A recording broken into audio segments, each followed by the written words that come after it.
Hi students, welcome to lesson 18, Dissociative Social Processes, Competition and Conflict. Opposition and cooperation occur in every society, although their form and directions are culturally conditioned.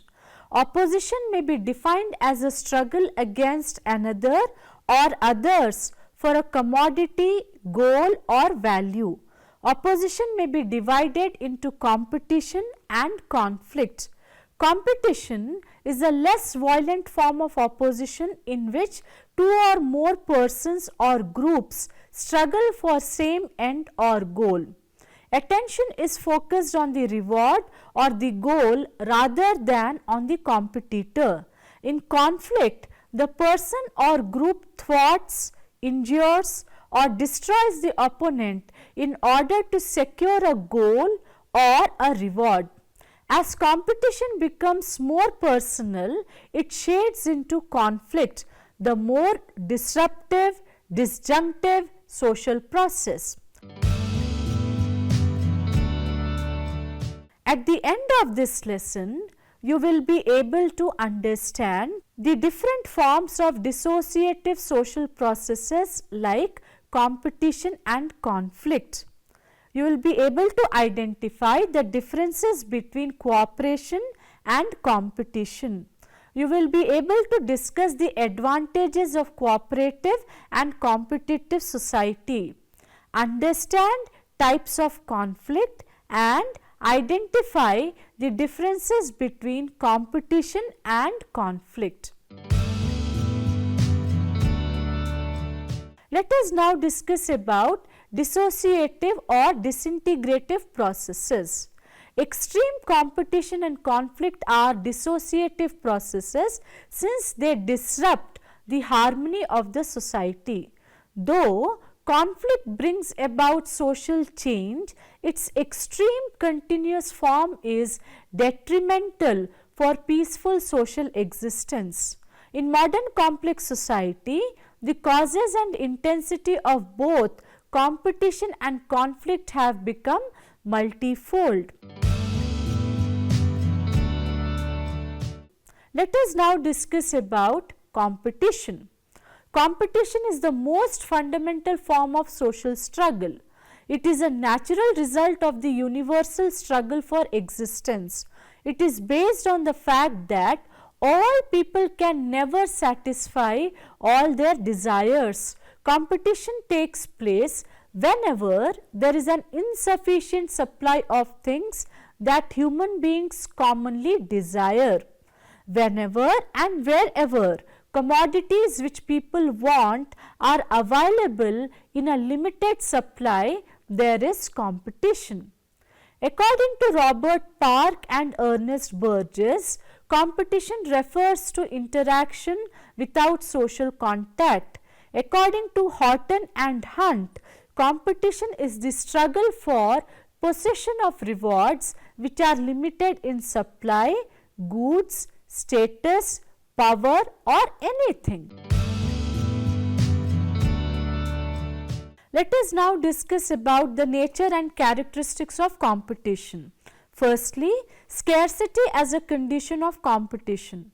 Wherever there are commonly desired goods and services, there is competition. In fact, economics starts with its fundamental proposition that while human wants are unlimited, the resources that can satisfy these wants are strictly limited. Competition may be found even in circumstances of abundance or affluence. In a time of full employment, competition may take place for the status of the top class. Secondly, competition is continuous. It is found virtually in every area of social activity and social interaction. Competition for status, wealth and fame is always present in almost all societies. Thirdly, competition is universal. Modern civilized society is marked by the phenomenon of competition. Competition is covering almost all the areas of our social living. Fourthly, competition is dynamic. It stimulates achievement and contributes to social change. It lifts the level of aspiration from lower level to a higher level. Fifthly, competition, a cause of social change. Competition is a cause of social change in that it causes persons to adopt new forms of behavior in order to attain desired ends. It is dynamic in nature. Sixthly, competition may be personal or impersonal. Competition is normally directed towards a goal and not against any individual. Sometimes it takes place without the actual knowledge of others' existence. It is impersonal, as in the case of civil service examination, in which the contestants are not even aware of one another's identity. Competition may also be personal, as when two individuals contest for election to an office. As competition becomes more personal, it leads to rivalry and shades into conflict. Competition in the social world is largely impersonal. The individual may be vaguely aware of but has no personal contact with other competitors. Seventhly, competition may be constructive or destructive. Competitions may be healthy or unhealthy. If one of the two or more competitors tries to win only at the expense of others, it is destructive. Constructive competition is mutually stimulating and helpful. It contributes to the welfare of all at large. Eighthly, competition is always governed by norms. Competition is not limitless nor is it unregulated. There is no such thing as unrestricted competition. Usually, moral norms or legal rules always govern and control competition. Ninthly, competition may be subconscious. Competition may take place at a subconscious level. Many times, individuals who are engaged in competition may become oblivious of the fact that they are in a competitive race. Tenthly, forms of competition. Competition may be at a social level in which people compete to get into a higher status and position. Economic level competition is most vigorous form of competition which is witnessed in the process of production, distribution and consumption of goods. Man always struggles for higher standard of living, for better jobs, promotions, wealth, property, etc. Political competition is for political power. Competition may also take place between racial groups, religious groups and cultural groups. Competition is a less violent form of opposition in which the struggle between the persons and groups is for same end or goal. Let us now understand the importance of competition in social life. Competition has a vital role in social life. Competition performs a number of useful functions in a society. It assigns statuses to the individuals. Social status and competition are always associated. Some people compete with others to retain their status, others compete to enhance their status. It is a source of motivation. It makes the individual to show his ability and express the talents. It increases individual efficiency. Competition provides for social mobility. For an individual, competition implies mobility and freedom. The spirit of competition helps the individual to improve his social status. Competition contributes to socio-economic progress. Fair competition is conducive to economic as well as social progress.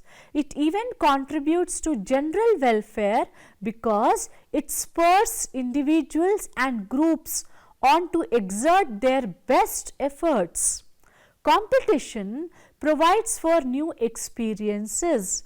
As William Ogburn and Mayor Nimcoff have pointed out, competition provides the individuals better opportunities to satisfy their desires for new experiences and recognition.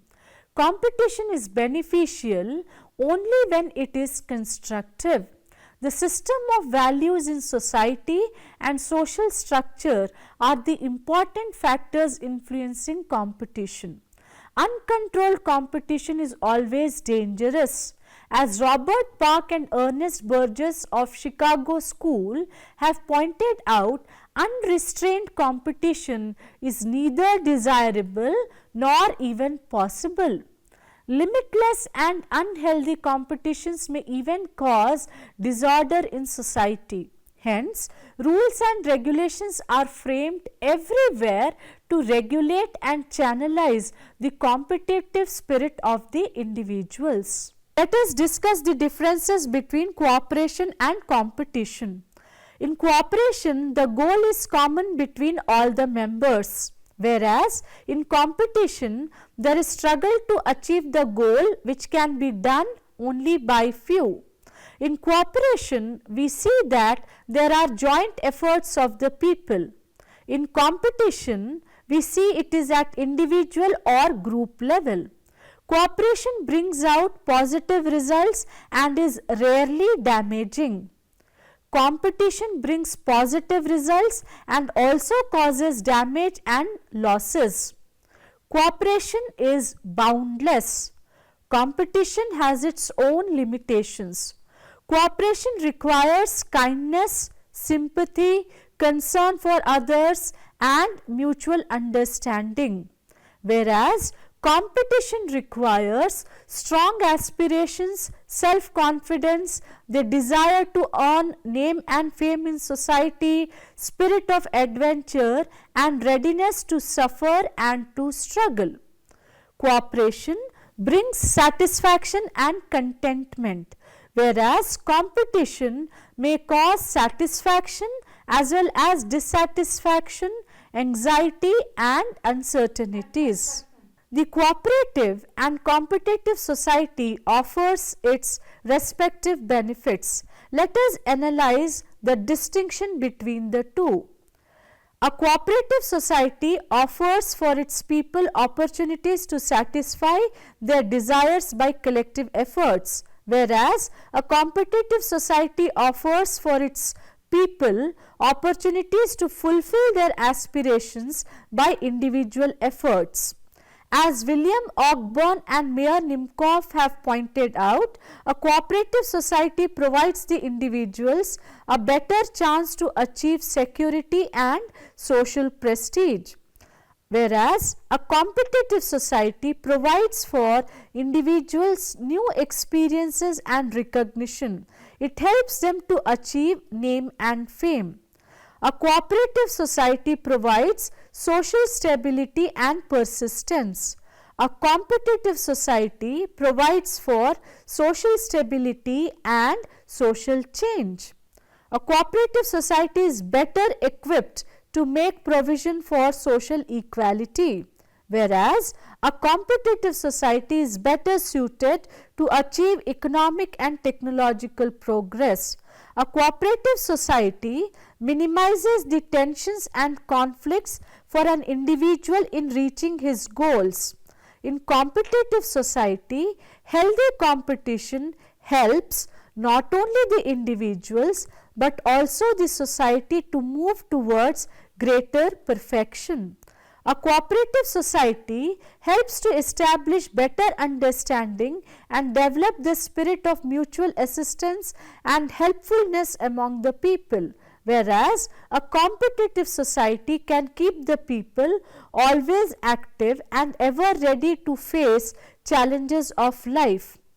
Cooperative society helps its members to settle their internal group conflicts peacefully by a spirit of give and take, whereas a competitive society inspires its members to concentrate their efforts in making new researches, investigations and achievements.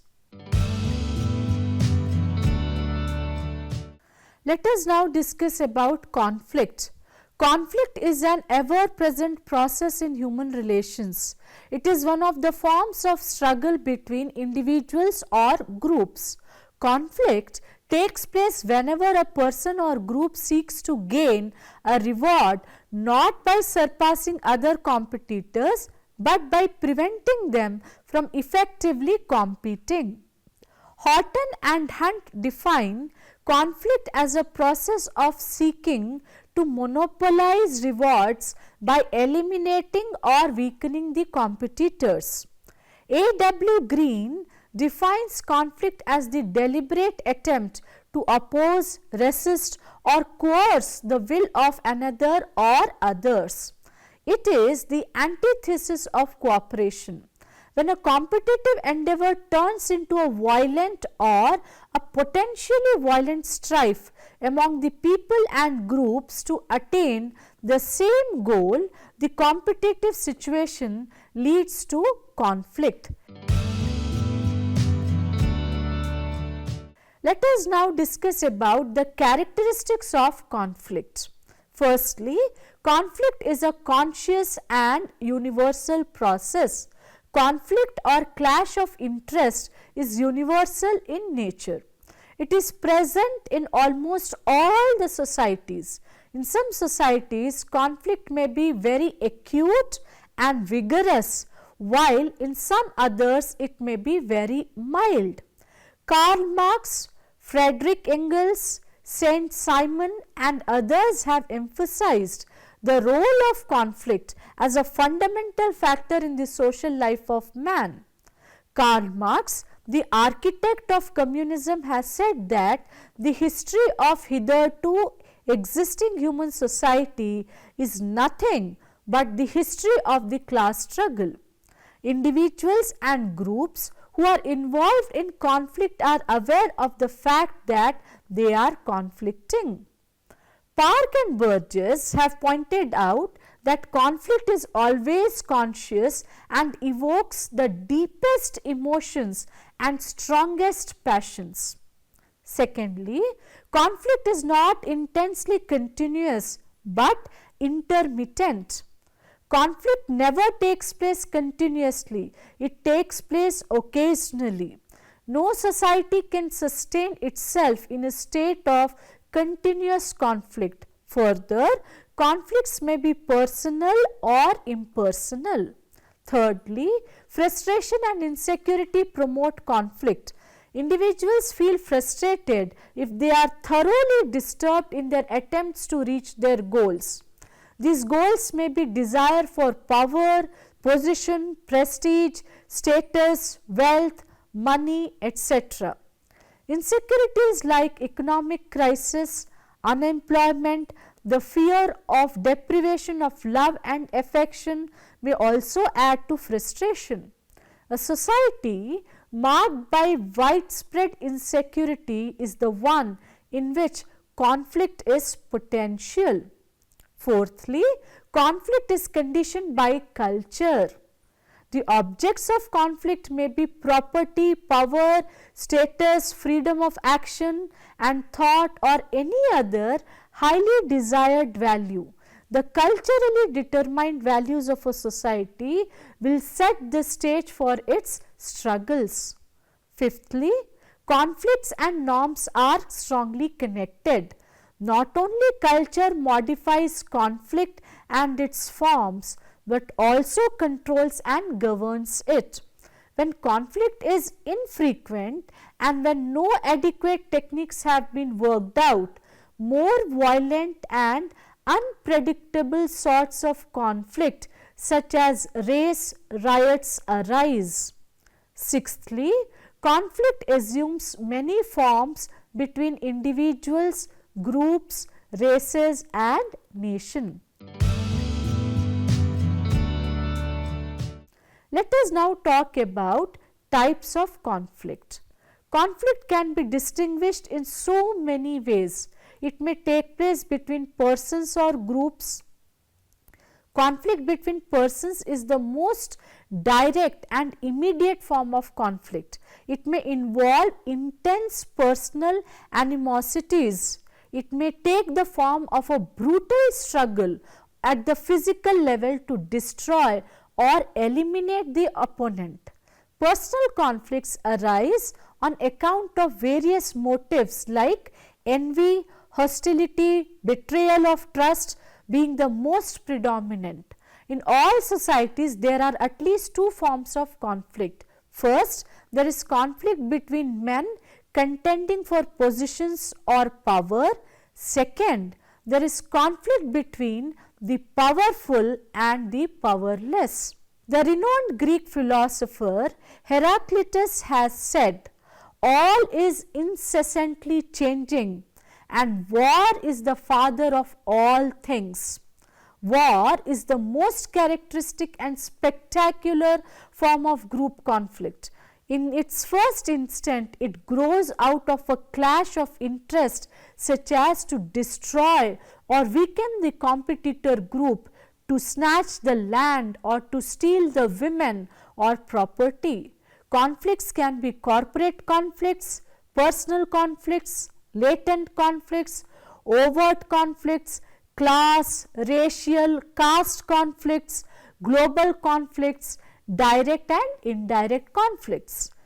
George Simmel has given 4 types of conflict, that is war, feud, litigation and conflict of impersonal ideals. War represents deep-seated antagonistic impulse in man. Feud is the intra-group conflict. Litigation is judicial struggle by an individual or group. It is relatively objective in nature. Conflict of impersonal ideals is conflict carried on by the individuals not for themselves but for an ideal. In such a conflict, each party attempts to justify truthfulness of its own ideals. Let us now discuss the different causes of conflict. Different perspectives have been presented for the cause of conflict. For instance, Karl Marx, the German philosopher, places class as a significant factor in struggle and conflict. Ralph Dahrendorf, the German-British sociologist, puts authority as the source of conflict. Gustav Ratzenhofer, the Austrian philosopher, and Ludwig Gomplowicz, the Polish sociologist and social Darwinist, regard conflict as underlying factor in social evolution and progress. According to Ratzenhofer, the struggle for life takes the form of conflict in interests. For Gomplowicz, it represents a primordial feeling of syngenism, that is, a feeling of belonging together. Earlier scientists like Charles Darwin saw conflict as inherent in the principles of struggle for existence and survival of the fittest. Thomas Malthus, the proponent of population theory, opines that the reduced supply of the means of subsistence is the cause of conflict. Literature presents 2 main approaches which have analyzed the causes of conflict: the psychological and sociological approach.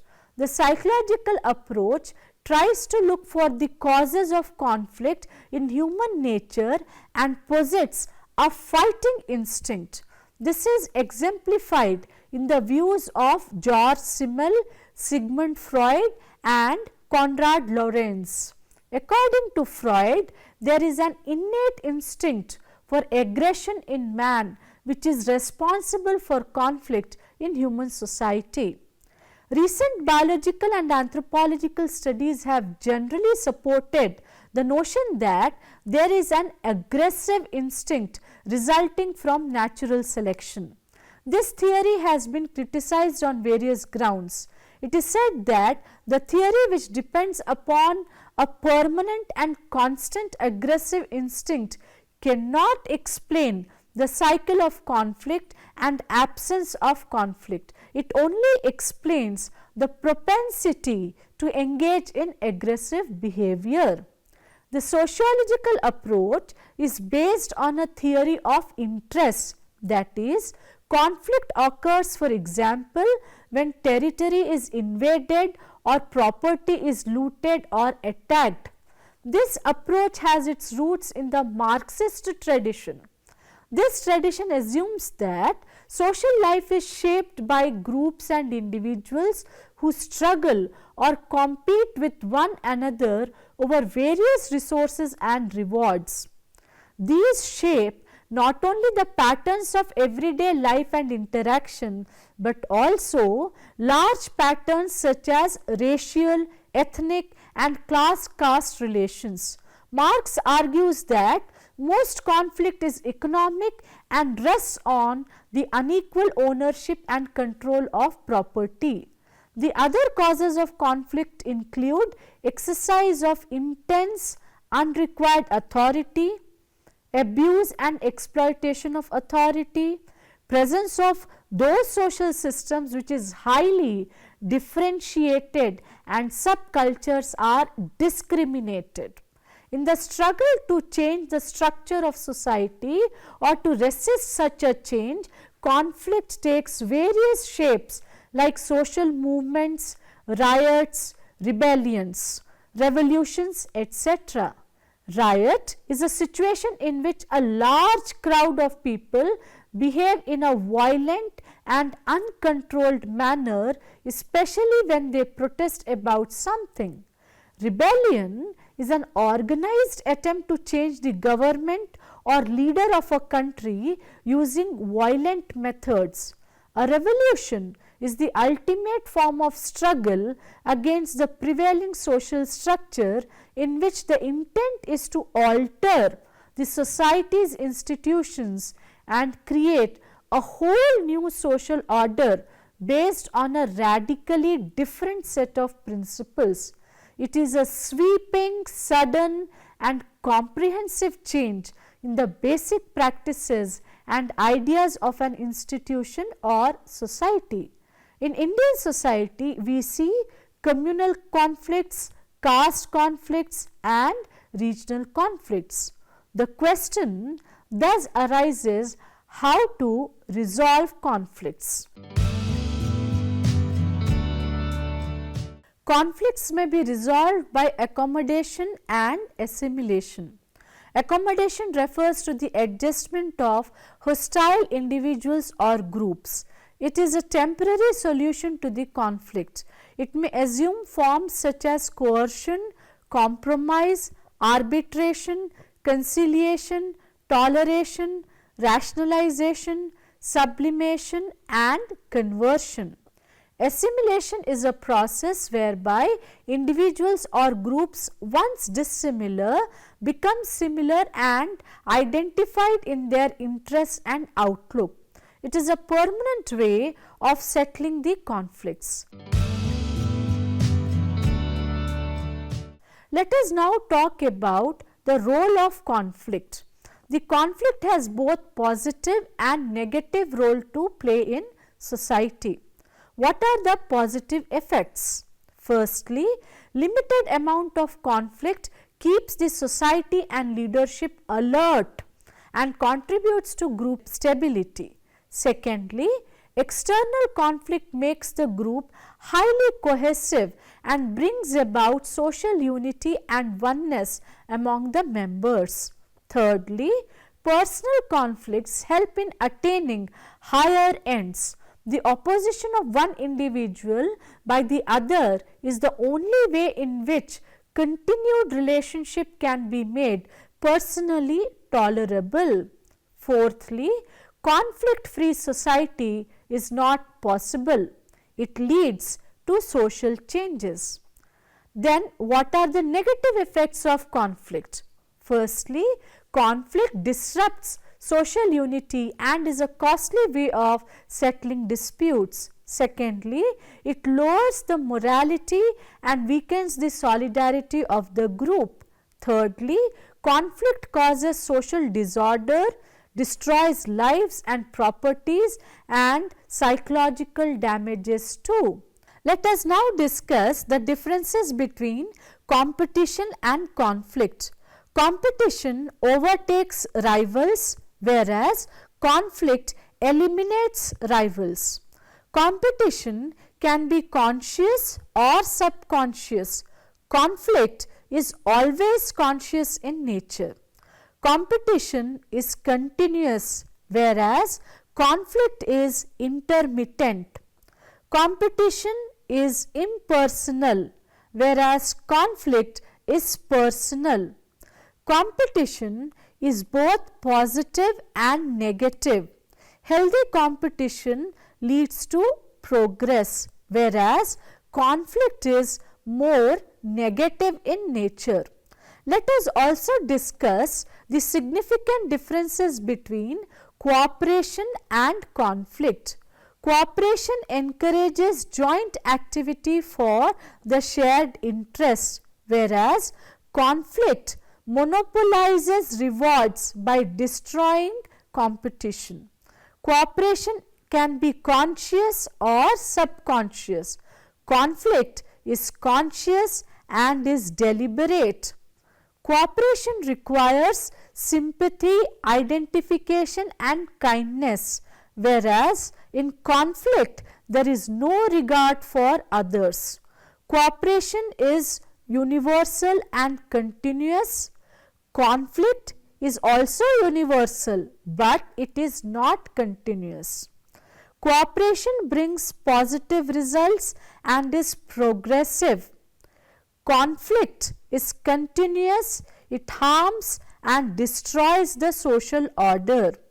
Cooperation is basic to group life, whereas conflict is not fundamental to the group life. Competition and conflict have their respective advantages and disadvantages. In this lesson, the characteristics of competition and conflict have been explained along with differences between cooperation and competition, competition and conflict, and between cooperation and conflict. In this lesson, we have also highlighted the types, causes and effects of conflict.